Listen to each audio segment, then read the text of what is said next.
of it. Gretel, don't worry, I have an idea. If we gather white stones tonight, we can drop them as we walk. They'll shine under moonlight and lead us home. Do you think it will work? It's better than doing nothing.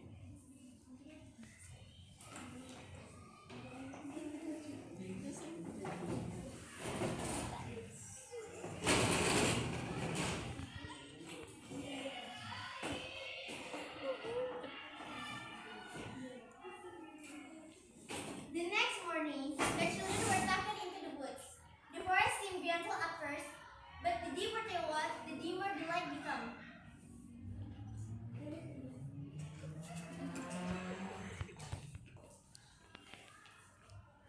Sit here. I'll gather firewood just beyond the trees.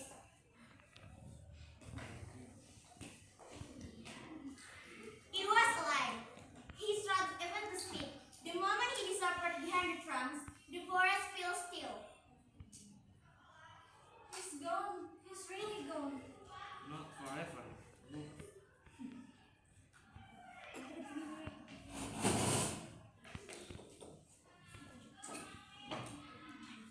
Under the silver moon, the stones shone like stars fallen to earth. Step by step, the children followed the trail until their cottage apart once more.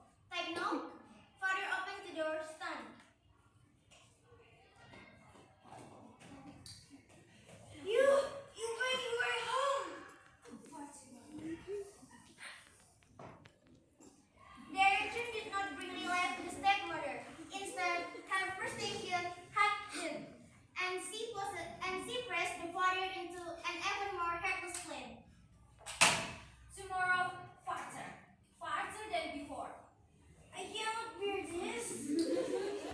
Then shut your eyes and pretend you don't look. Hansel heard every whispered word. Hansel, what's now? It's cloudy tonight. We can grab the stones. We'll use crumbs from the bread. It's all we have. Next day, they were still into the forest. The forest swallowed them more quickly this time. Hansel dropped crumbs with every step, hopeful the trail would get them home as before. Stay here. I will return soon.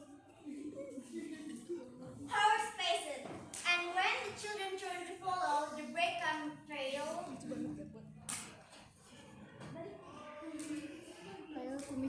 Hansel, they're gone. The bird ate everything. Perfect. Even the wild animals against us.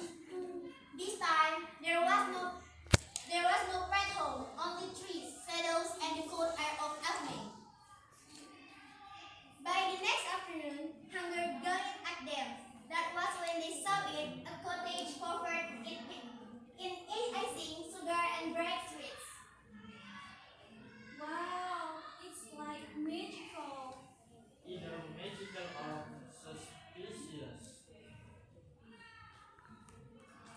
Who's napping in my house? Oh, poor children, come. I shall give you some food and reward them. Her voice was pleasant enough, but the children sensed unease. Still, hunger left them little choices. You boy, you will grow strong for me, and you Gretel, you will keep my house in order. Hansel, don't leave me alone. This is wrong. Hansel, ever cunning, tricked the witch by passing a tin stick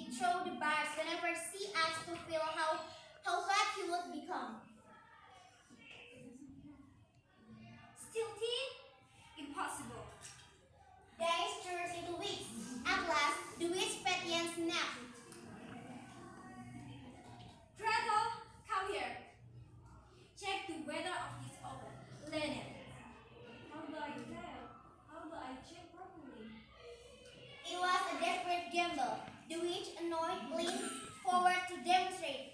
Gretel pushes the witch, falls inside. Hansel, no! The house trembled with the witch for his cries.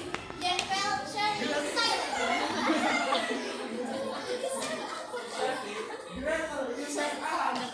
Let's leave before anything else breaks out.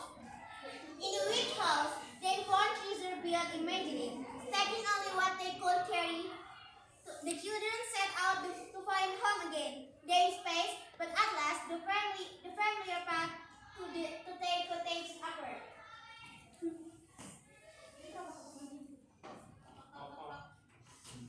My children, you're alive!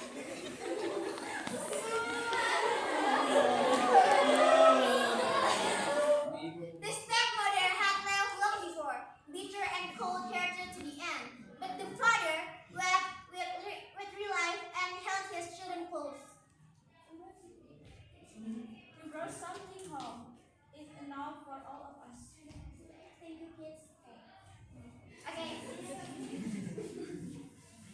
And so the little family began again, free from hunger and free from fear. The forest held many shadows, but none that could dim the warmth of the home they rebuilt together. In the end, Hansel and Gretel learned what their woods had tried to teach them, that courage can sprout even in the darkest places